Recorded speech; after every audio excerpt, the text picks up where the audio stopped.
Hey, Seattle hockey fans, it is a game day. The Seattle Kraken continue their road trip against the Detroit Red Wings. We're going to talk a little bit about the matchup. Of course, we're going to talk about the standings and where the Seattle Kraken are. And then we're going to hear from one of my favorites and talk about another one of my favorites and yet another one of my favorites. Can you guess who? All that coming up on this episode of Locked On Kraken. You are Locked On Kraken, your daily podcast on the Seattle Kraken, part of the Locked On Podcast Network, your team every day. We are the Seattle Kraken.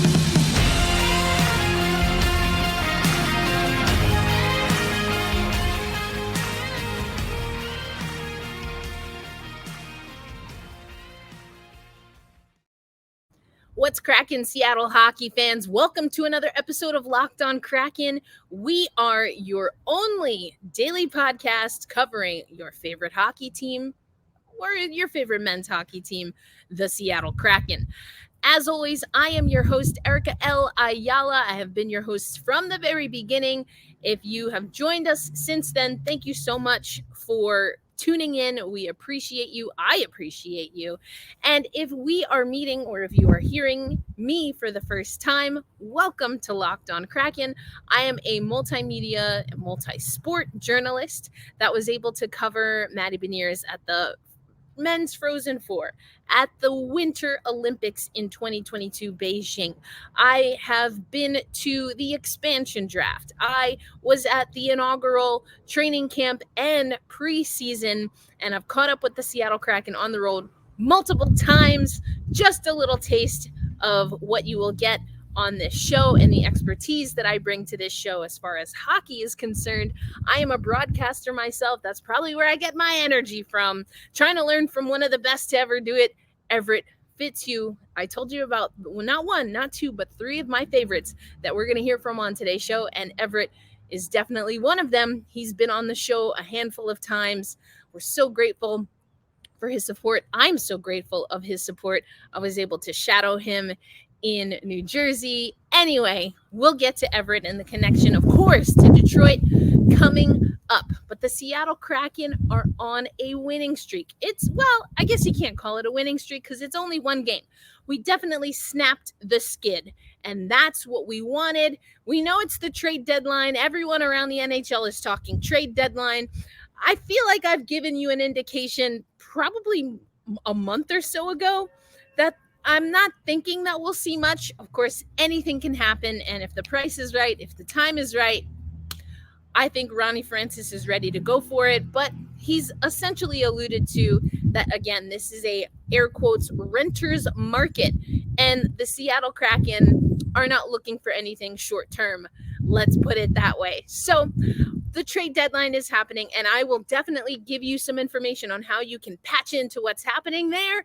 But we probably won't talk about it, if I'm being honest, too much on this show. And certainly not this episode, because it's a game day, baby. I'm on the East Coast. I don't know where you're watching from, but the Seattle Kraken are somewhere in the middle. Michigan. Is Michigan Central Time? They're in the middle. I think it is Central Time. They're in the middle, and they're taking on the Detroit Red Wings. As always, I am thankful to Lindsey Brown and the entire PR team. Lindsey's the one that I get the email from, or at least it says it comes from her. The Seattle Kraken versus the Detroit Red Wings at Little Caesars Arena in Detroit, Michigan. This is going to be a 4:30 p.m. Pacific time puck drop. And remember, we talked about this yesterday.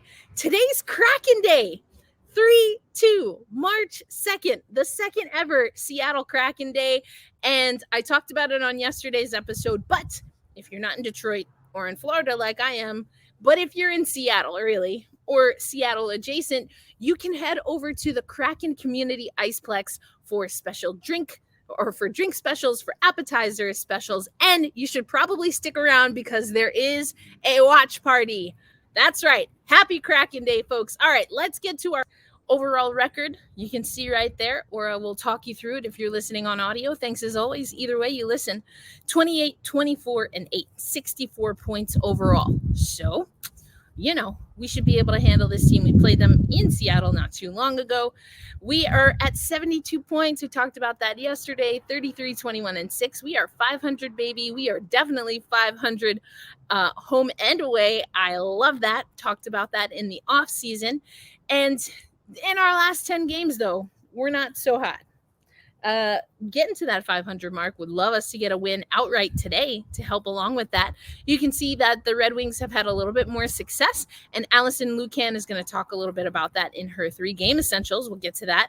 Larkin leads with 57 points. Eberle is our leading point scorer right now with 47 points. Specialty teams, as Dave Haxtell or most Canadians might say. You can see the splits there. Detroit gets the head-to-head on the power play. They're at 20.3% clip. We're at 19.8%. Penalty kill, also, they get the advantage at a 77.5% clip. We're at 73.4%. But again, we'll get to some of that in Allison Lucan's game essentials. Essential to us is really finding our groove. It's interesting because I'm a broadcaster for one of the women's hockey leagues, the Premier Hockey Federation, and these teams are maybe 20 games into their season, and the season's almost over. We don't have as many games in women's hockey as men do, and so it's interesting though because we're at very different parts of the season, and yet both the Seattle Kraken, who I cover, and the teams that I'm talking about in women's hockey, it's all about finding stride, getting to the back stretch. Now, the back stretch for women's hockey is like 4 games left in the season. There's a lot more than that left for the Seattle Kraken, but the point is time is of the essence. Time is of the essence for the Seattle Kraken, and getting points, everyone knows it. I hope you listened to yesterday's episode where you heard from Jared McCann. He wants to make the playoffs. He wants to compete for a Stanley Cup. He's not worried about reaching and likely surpassing his, career high in goals. He's our leading goal scorer. Dave Haxtell did talk, though, about that Jared McCann is being deployed on the penalty kill. And again, we're going to get into the penalty kill, some numbers. I know I talked about it yesterday as well, but I thought it was interesting that Haxtell was asked about McCann and that not a lot of teams are going to have their highest goal scorer on the PK.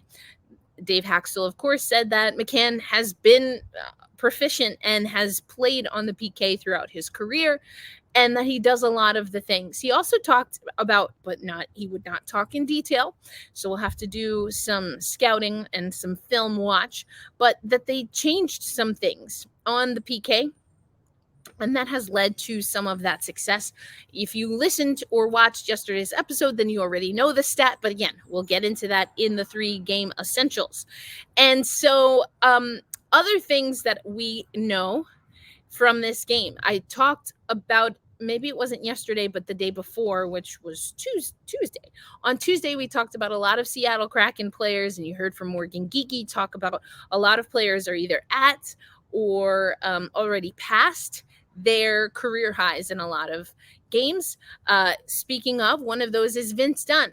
Already set career highs in assist points, and his 11 goals are one short of tying his career best. So we see that there's more chances on the line for players to play like they've never played before.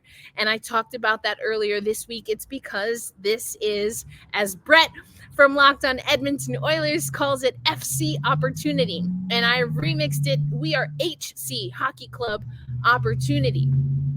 And I love that we're seeing guys year over year, which is all we have because we've only got one season in the books.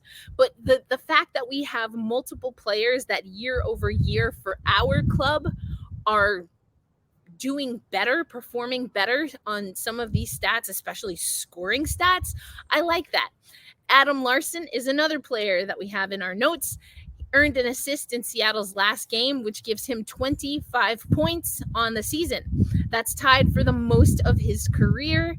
And he set that last year with the Seattle Kraken in 82 games. Eberle and Tolvanen. Eberle has 17 points, 12 goals, 5 assists in the last 16 games that he has played against Detroit, dating back to January 6th, 2015. He had 3 points in the two meetings between these teams last, on February 18th. Eeli Tolvanen has recorded a point in 6 of his last 7 games against the Red Wings, including scoring in Seattle's last meeting with Detroit, again on February 18th. His 4 career goals against Detroit are tied with Dallas for his second most against a single opponent. Chicago is at 5.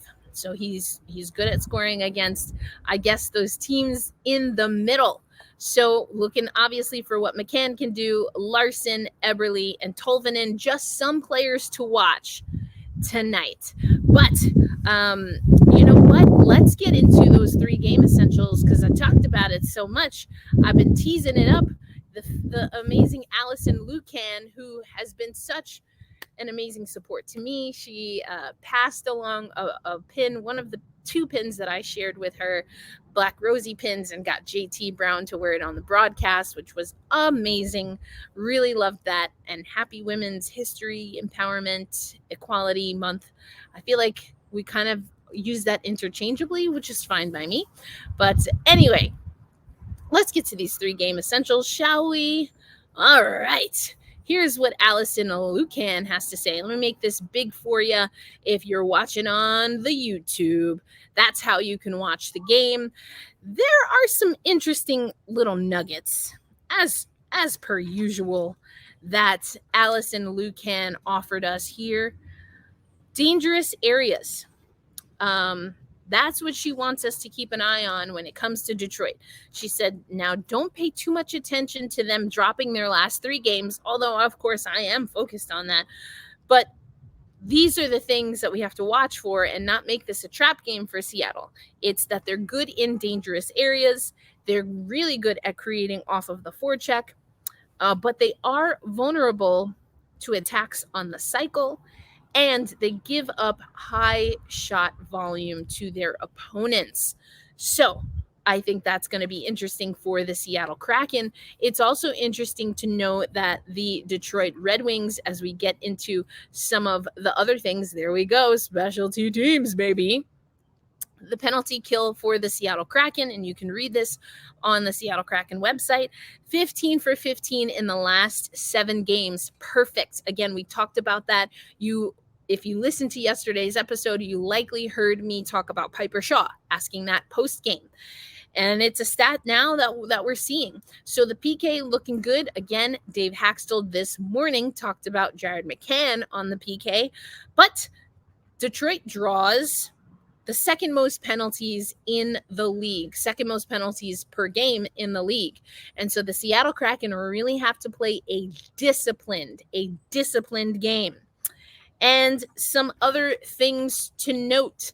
The lines, we talked about this also yesterday. The lines have been switching up a little bit here and there. So that's something that Allison wants you to keep an eye on. But, one of the players that has benefited from the line switches is Ryan Donato. And yes, he's one of my favorites. As you know, if you listen to the show, we're going to hear from Ryan Donato and get into a few more things about this matchup coming up on Locked On Kraken. But right now, I want to tell you about FanDuel Sportsbook. That is our new sponsor here at the Locked On Network. And they want you to know that we are beyond the halfway point for the NBA season. And this is the perfect time to get in on their no sweat first bet, where you can lose your first bet and still get up to $1,000 in bonus bets back, even if you lose your first bet. They have everything from the money line to point scores and even threes drained if you're talking NBA. We talked a little bit about the odds that they have for the NHL. There is still a chance, according to FanDuel, for the Seattle Kraken. All the more reason why we got to get those wins. So don't miss your chance to get your no sweat first bet up to $1,000 in bonus bets when you go to fanduel.com/lockedon. That's fanduel.com/lockedon to learn more. Make every moment more with FanDuel, an official sports betting partner of the NBA and our new partner here at Locked On. Thanks as always for making Locked On Kraken a part of your daily routine. I'm your host, Erica L. Ayala, and I want to remind you that we will have our special, we call it Clipping Station, from 2 to 4 p.m. Eastern Time.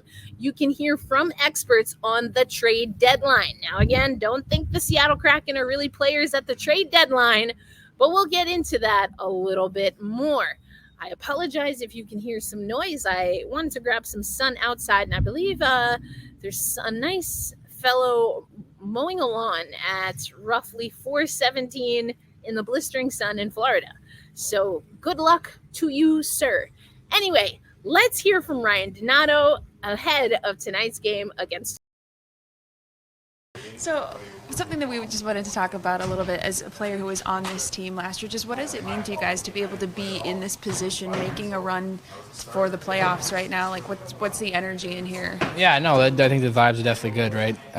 Obviously, last year there was a lot of close games, and we couldn't seal the deal. So I think for us now, being in the position that we're in, the games are fun this time of the year. Everything matters, and I think we're all grateful to be here with each other, and everybody likes each other here. Everybody has a good time here, so it's a fun group for sure. How would you describe just the messaging and the mindset this season right now compared to last year?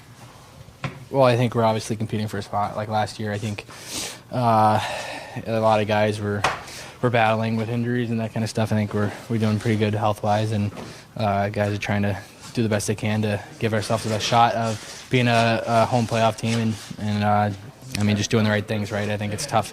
Last year is a big difference between this year and last year. So, the last time that you guys played the Red Wings, that game obviously ended up a little bit crazy. Does that at all play into, or do you guys think about that or talk about that when you're heading in to play them again just 2 weeks later? Yeah, no, and I think we definitely think about that, and then you think about the games that they've recently had, and obviously they're dealing with some trade stuff and that kind of stuff. So, there's definitely going to be a different feeling in that locker room. There's definitely good things going on. I know that Larkin got extended for them. So, there's going to be some guys that are going to be feeling really good tonight too. So, I think for us it kind of stays the same. We got to prepare the right way and play hard and do the right things, and hopefully things will go well. You mentioned sealing the deal compared to last year. Like, what do you think helps you guys seal the deal in close games when you're doing it? I think just oversimplifying.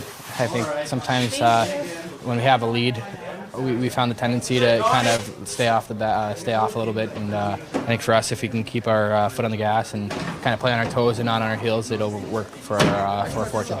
Okay. Yeah, thank you. Donnie Boy, one of the faves, he says the energy is good. The vibes are good. We love to hear it. We love to see it. Talked about the last time we played Detroit. That was a 4-2 win for the Seattle Kraken. You heard Piper Shaw asking a little bit about that.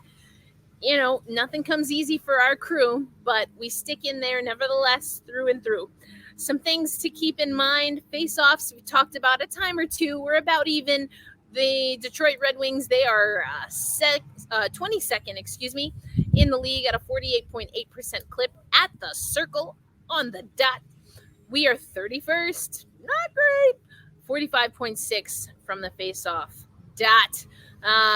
Goals for, goals against, we're 6th overall with a 3.47 goals for. They being the Detroit Red Wings, 3 goals per game. We let up about 3.15 goals per game, 17th overall. The Red Wings let in 3.22. So about even there. Some players that we're going to be watching out for. Cup, 3 points in the Red Wings' last 5. Suter, 2 goals in the last 5. Centerman, all the centermen, and then Cedar, plus minus at a 2. Alexiak has the best plus minus for the Seattle Kraken in the last 5 games. Plus minus always interesting. Okay, we talked about Ryan Donato. We talked a little bit about Everett Fitzhugh, so that's 2. The third, we're going to Michigan. Well, the Seattle Kraken and Matty Beniers are already in Michigan. That's right. The UM player returns to Michigan, and we are expecting big things from Matty Beniers. Dave Haxtell had some amazing things to say about him. That's coming up on this episode of Locked On Kraken.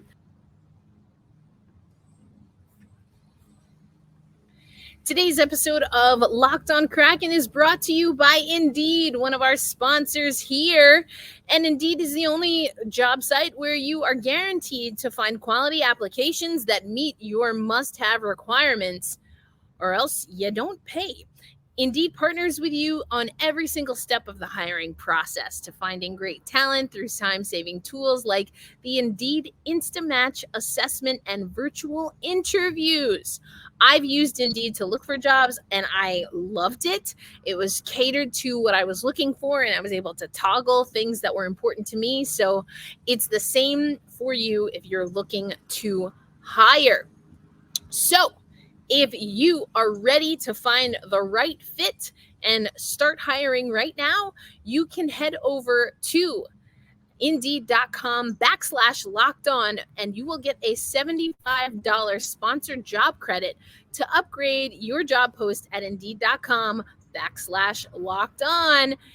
That is available to you through March 31st. Again, at Indeed.com/locked-on. Terms and conditions apply. Need to hire? You need Indeed.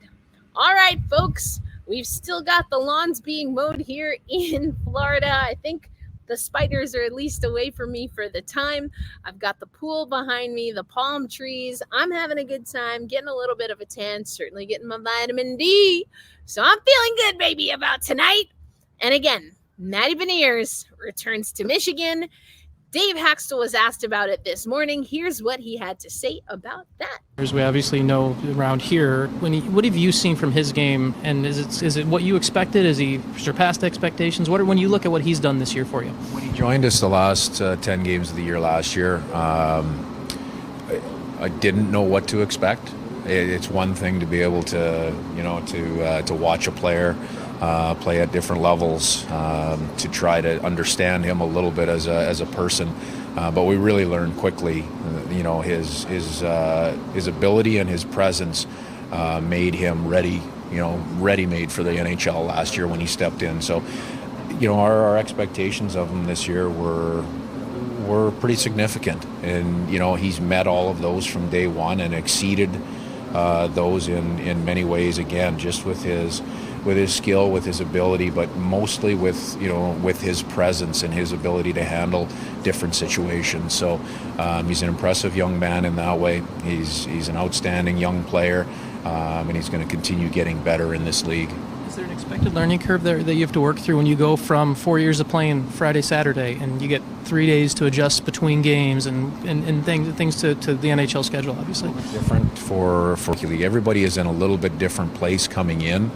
For Matty, there's absolutely there's a growth and an adjustment that needs to take place in terms of where you're spending your energy, how you're keeping your body feeling as good as you possibly can through a busy schedule, and how you're adjusting to the ups and downs and challenges of a rookie year in the National Hockey League. That it's a little bit different for everybody. Matty's he's continuing to go through that. He's in his first full year. He's continuing to grow through that. And again, I fall back to just his presence as an intelligence as a person has allowed him to handle that to this point in a really good way. Dave Haxtell with high praise for Matty Beniers, who returns to Michigan. No surprise there, our Calder Trophy candidate, or Calder Award candidate, is playing great. Looking forward to more Matty Beniers for many years to come. And he is a rare talent. We talked a lot more than I wanted to this season about will we or won't we with Shane Wright. And there's a piece of that clip where Dave Haxtell is talking about the different stages and the different pathways to development. And Matty Beniers, not only is he an exceptional mind, an exceptional person, but his pathway is different than Shane Wright. And his full experiences made him ready-made for this Seattle Kraken team. 10 games last season and, just missed a few. Unfortunately, right before the All-Star weekend. Vancouver, you are on my list. Anyway, I'll get over it. No, I won't. Let's talk about standings. Vancouver will not be a part of this conversation. Anyway, let's get to it. The standings. That's right. We're talking standings for the National Hockey League. We've still got some work to do. The Seattle Kraken, that is. No guarantees. But it was interesting, and we'll get to this in a little bit. Ronnie Francis and his staff know, and I talked about it with Jared McCann, we talked about it on yesterday's episode because Jared McCann saying, hey, I want to make the playoffs. I want to compete for a Stanley Cup. And right now, we are in that wild card position again. We saw some teams move up. Edmonton got a win, so that bumps us down. All the more reason. Anytime we can get outright wins, we control and steer our own destiny, and we don't have to rely on these numbers too much. So Edmonton, with their win, they get out of the loss column. Were they in? No. The OT teams were Winnipeg and Calgary, so they bump ahead of us. I said it on the roundtable. We got to watch out for Edmonton. Vegas in the win column. LA in the win column. Seattle in the win column. We got to keep winning, baby. And this is what you need to know about the weekend schedule. So we play tonight, tomorrow, Sunday. Edmonton plays tomorrow and Saturday, so also has a back-to-back. Las Vegas plays Friday, Sunday, and LA plays on Saturday. So getting as many points as possible in the next 3 games, critical for the Seattle Kraken. Regarding the trade deadline, that's the big news everywhere else. If you don't already listen to the Kraken audio network, make sure you do that because they have Ron Francis on there talking about it. Says he doesn't expect there to be much. I did like what he said, though. I have this little note here. Let's see if I got it. He's talking about, I can't find my notes right now, but he's basically saying that his players, they like their team. You don't want to mess with chemistry too much at this time of the year, and there is a mindfulness about that. So, we're out in the elements today. I think he's going back to the garage. Are we going back to the garage? Oh, I think motor has stopped. All right, fantastic. So, there's a balance between not wanting to mess with the chemistry. I love that Ron Francis also said in that interview with Ian Furness, also said that the guys in the locker room believe they can make the playoffs, and they've earned the right to try. So if the front office can do little things here and there that will help them and not jeopardize the future of the franchise, they will do it. But it's not big overhauls. It's going to be little tweaks here and there. And you know what? Let's go. Bring it on, Seattle. I would love to be proven wrong. I did not think the Seattle Kraken would make the playoffs this year. So I'm going to keep saying that, and maybe I'll just mush my own prediction, which so far has been working. So we'll see. We'll see, fam. That's why we got to watch the games. Tonight's an exciting one. I want this win. I've said it before about some wins. Sometimes we get them. Sometimes we don't. You still owe me a win against Vancouver, Seattle. But this is a good place to be. The fire is burning. I want it to catch and ignite completely. Yes, that was a Hunger Games reference. That's our show for today. Thanks for dealing with the noise and the spider. Again, no spiders were harmed while filming this episode of Locked on Kraken. This is a self-care week for me. I want it to be a self-care week for you. Be kind to yourself, baby. Be kind to yourself. And I'm so thankful that as you are focusing on yourself and your health and your wealth and your love, that you have made Locked on Kraken a part of that process. Let's tonight on Kraken Day, hold fast, stay true, and loud and proud say, let's go Kraken. We're going to talk about this one. Are you ready? No. We're going to talk about it on Friday, and then we got to get ready for another game day. That's right. Back to back, baby. Let's go get those wins. I'll catch you on the next episode of Locked on Kraken. Peace.